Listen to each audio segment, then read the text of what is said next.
Hello everyone. Section 35 को आगे continue कर रहे हैं। लास्ट पार्ट सेक्शन 35 का क्या है, छोटा सा है, उतना इंपॉर्टेंट नहीं है। देखो क्या कहता है, unabsorbed expenditure on scientific research. अच्छा, अभी तक हमने पढ़ा है ना, साइंटिफिक रिसर्च पे आप दो एक्सपेंडिचर्स इंकर कर सकते हो, कैपिटल एक्सपेंडिचर और रेवेन्यू एक्सपेंडिचर। उन्होंने कहा है जो capital expenditure on scientific research है ना, उसका ट्रीटमेंट बिल्कुल सेम एज अनएब्जॉर्ब्ड डेप्रिसिएशन होगा। मैं अभी डिस्कस करता हूं आपसे।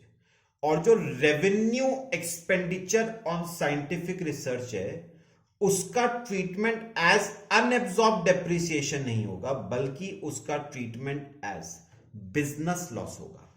क्या डिफरेंस है, मैं थोड़ा सा आपसे डिस्कस करता हूं। देखो यहां पर देखो, मैंने कहा साइंटिफिक रिसर्च पे आप दो तरह के खर्चे आप इंकर करते हो। कौन कौन से दो? कैपिटल एक्सपेंडिचर्स इंकर करते हो और रेवेन्यू एक्सपेंडिचर्स इंकर करते हो। पहले मैं बात करता हूं कैपिटल एक्सपेंडिचर की। सुनो, हमने प्रॉफिट कमाया 2 लाख का, माइनस पता है हमने, सुनो ध्यान से सुना, हमने ना साइंटिफिक रिसर्च पे कैपिटल एक्सपेंडिचर इंकर किया था 3 लाख का। साइंटिफिक रिसर्च पे हमने कैपिटल एक्सपेंडिचर कितने रुपए का इंकर किया था? 3 लाख का। और आपको अच्छी तरह पता है सेक्शन 35 कहता है capital expenditure on scientific research का 100% आपको क्या मिलेगा? Deduction under section 35। तो यहां से आ गया डिडक्शन अंडर सेक्शन 35। तो 3 लाख का 100% मतलब कितना डिडक्शन? 3 लाख। लेकिन गवर्नमेंट ने कहा इसका ट्रीटमेंट सेम होना है एज अनएब्जॉर्ब्ड डेप्रिसिएशन। और अगर आपको याद हो तो मैंने आपको डेप्रिसिएशन के केस में कहा था कि डेप्रिसिएशन की वजह से आपके बिजनेस को कभी भी लॉस नहीं हो सकता है। तो मुझे बताओ 2 लाख के प्रॉफिट में से मैक्सिमम डिडक्शन जो गवर्नमेंट आपको देगी वो कितनी है? 2 लाख ही मिलेगी आपको। तो कितना? 3 लाख। अब सुनो, कायदे में बताओ डिडक्शन मिलनी चाहिए कितनी थी? 3 लाख। मिली कितनी? 2 लाख। जो बचा है ना 1 लाख, उसे हम कहते हैं unabsorbed capital expenditure on scientific research. कितने का बेनिफिट गवर्नमेंट ने आपको नहीं दिया? 1 लाख रुपए का बेनिफिट आपको गवर्नमेंट ने नहीं दिया। इसका ट्रीटमेंट, इस 1 लाख का ट्रीटमेंट उन्होंने कहा बिल्कुल वैसे ही होगा, वर्ड टू वर्ड सेम है, जैसे अनएब्जॉर्ब्ड डेप्रिसिएशन का ट्रीटमेंट होता है। याद करो, जरा याद करो, अनएब्जॉर्ब्ड डेप्रिसिएशन का ट्रीटमेंट कैसे होता है। पहली कोशिश आपकी ये होगी कि ये unabsorbed capital expenditure on scientific research इसी साल क्या हो जाए? Set off. किसके against? Against any head of income except salary के अगेंस्ट तो हो ही नहीं सकता। अच्छा, अगर इस साल सेट ऑफ हो गया ये 1 लाख, वेल एंड गुड। अगर ये 1 लाख इस साल सेट ऑफ नहीं हुआ तो अगले साल क्या होगा? Carry forward. कैरी फॉरवर्ड करके क्या करोगे? Set off. किसके अगेंस्ट? किसी भी हेड के अगेंस्ट होगा अगले साल, सिवाय सैलरी के अगेंस्ट नहीं होगा। बात समझ आई? अच्छा, अब बात करते हैं रेवेन्यू एक्सपेंडिचर की। यहां पर देखो, आपने प्रॉफिट कमाया 2 लाख का। अब मैंने revenue expenditure on scientific research इंकर करा 3 लाख। सेक्शन 35 ने क्या कहा था? आप जितना रेवेन्यू एक्सपेंडिचर साइंटिफिक रिसर्च पे इंकर करोगे उसका हम आपको 100% का क्या देंगे? डिडक्शन। तो डिडक्शन दी गवर्नमेंट ने अंडर सेक्शन 35 कितनी? 100%। तो 3 लाख का 100% 3 लाख। कमाल की बात देखो, 2 लाख में से पूरा 3 लाख गवर्नमेंट आपको क्या दे रही है? डिडक्शन। मतलब बात समझना, यहीं पर चेंज आ रहा है। ये 1 लाख, इस 1 लाख को आप unabsorbed revenue expenditure on scientific research नहीं कहोगे, इसे कहा जाता है बिजनेस लॉस। क्या कहा जाता है इसे? बिजनेस लॉस, क्योंकि पता है गवर्नमेंट का मानना क्या है, कैपिटल एक्सपेंडिचर की वजह से बिजनेस को लॉस नहीं होता है, बट रेवेन्यू एक्सपेंडिचर की वजह से बिजनेस को लॉस हो सकता है।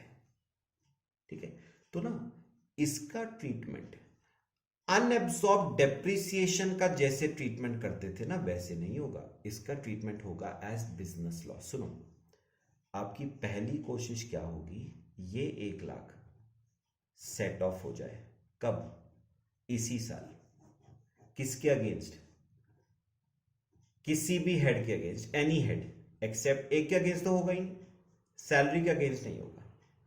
अच्छा, अगर इस साल सेट ऑफ हो गया तो वेल एंड गुड, नहीं तो अगले साल क्या कर लो, कैरी फॉरवर्ड, और क्या कर लो, सेट ऑफ। अब यहां पर सुनना, अगले साल जब आप इसे कैरी फॉरवर्ड करोगे ना और सेट ऑफ करोगे, ये सिर्फ और सिर्फ ओनली अगेंस्ट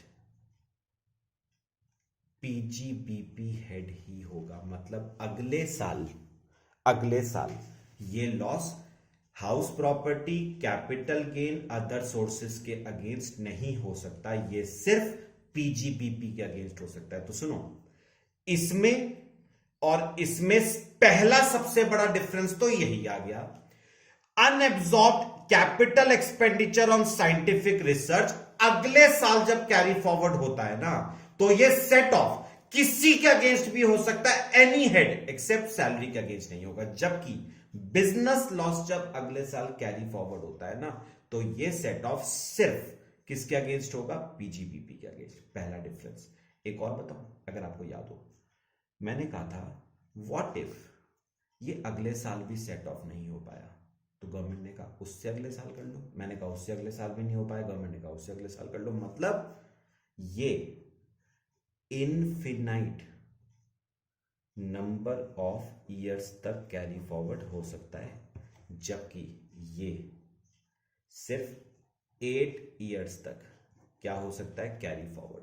तो अगर 8 सालों के अंदर अंदर सेट ऑफ हो गया, वेल एंड गुड, नहीं तो 9वें साल ये सेट ऑफ नहीं हो पाएगा। पक्का? तो दो बहुत इंपॉर्टेंट डिफरेंसेस बताए बिटवीन कैपिटल एक्सपेंडिचर का ट्रीटमेंट और रेवेन्यू एक्सपेंडिचर का ट्रीटमेंट। ठीक है, चलो आपको एक इसका क्वेश्चन भी करा देता हूं। आ जाओ जरा क्वेश्चन नंबर 4 पे।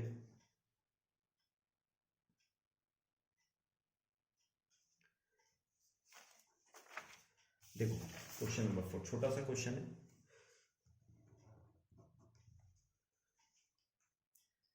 Question number 4, business income of A Limited before allowing expenditure on scientific research for previous year 1920 is 2,50,000।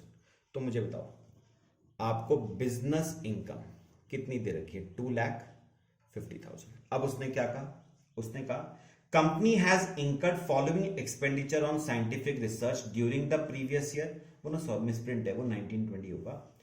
Revenue expenditure इंकर करा 260। तो मुझे बताओ रेवेन्यू एक्सपेंडिचर का क्या मिलता है, 100% डिडक्शन, तो माइनस डिडक्शन अंडर सेक्शन 35, पहले किसका, रेवेन्यू एक्सपेंडिचर का। अच्छा एक बताओ, क्या मैं 250 के इनकम में से 260 का रेवेन्यू एक्सपेंडिचर क्लेम कर सकता हूं? बिल्कुल कर सकता हूं। मैंने कहा था रेवेन्यू एक्सपेंडिचर की वजह से आपको बिजनेस का में लॉस हो सकता है। तो कितने का लॉस बच गया, 10,000 लॉस आ गया ना। अच्छा 10,000 के लॉस में से क्या मैं 5 लाख के कैपिटल एक्सपेंडिचर का डिडक्शन क्लेम कर सकता हूं? नहीं कर सकते आप। तो ये 10,000 आपका क्या, कौन सा लॉस हो गया, बिजनेस लॉस। चलो बताओ इस बिजनेस लॉस का ट्रीटमेंट क्या होगा। पहली कोशिश होगी आपका ये 10,000 आप क्या करो, इसी साल सेट ऑफ करो, किसके against, any head of income के अगेंस्ट एक्सेप्ट सैलरी के अगेंस्ट नहीं होगा। अच्छा अगर इस साल सेट ऑफ हो गया ये 10,000 तो वेल एंड गुड, नहीं तो इस 10,000 को अगले साल कैरी फॉरवर्ड करो और अगले साल सेट ऑफ करो, किसके against, only against PGBP head. अच्छा एक बात और, व्हाट इफ अगर अगले साल कैरी फॉरवर्ड सेट ऑफ नहीं हो पाया तो उससे अगले साल नहीं हो पाया तो उससे अगले साल, मैक्सिमम 8 ईयर्स तक आप इसे कैरी फॉरवर्ड कर सकते हो। अच्छा अब एक बात और बताओ, unabsorbed capital expenditure on scientific research कितना बचा, 5 लाख। ठीक है, अब मुझे बताओ इस 5 लाख का क्या होगा। पहली कोशिश होगी आप इस 5 लाख को इसी साल क्या करो, सेट ऑफ किसके against, any head except salary. हो गया इस साल तो वेल एंड गुड, नहीं हो पाया तो अगले साल कैरी फॉरवर्ड करो किसके against, any head except salary.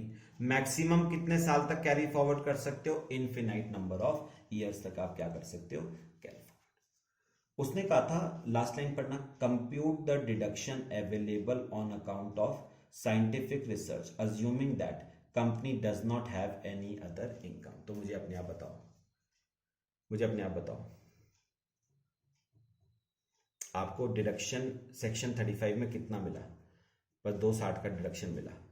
Business loss कितना आया, 10,000 का। पहले मुझे बताओ इस बिजनेस लॉस का क्या ट्रीटमेंट होगा। उसने कहा assuming that company does not have any other income, मतलब कंपनी की और कोई इनकम नहीं है, तो ये कैरी फॉरवर्ड होगा टू नेक्स्ट असेसमेंट ईयर। और unabsorbed capital expenditure on scientific research 5 lakh रुपए का, इसका भी क्या होगा, ये भी कैरिड फॉरवर्ड होगा टू नेक्स्ट असेसमेंट ईयर। बस ये आपका क्वेश्चन नंबर 4। ठीक है, तो साइंटिफिक रिसर्च सेक्शन 35 हमारा कंप्लीट होता है, बाकी हम नेक्स्ट क्लास में डिस्कस करेंगे। Thank you.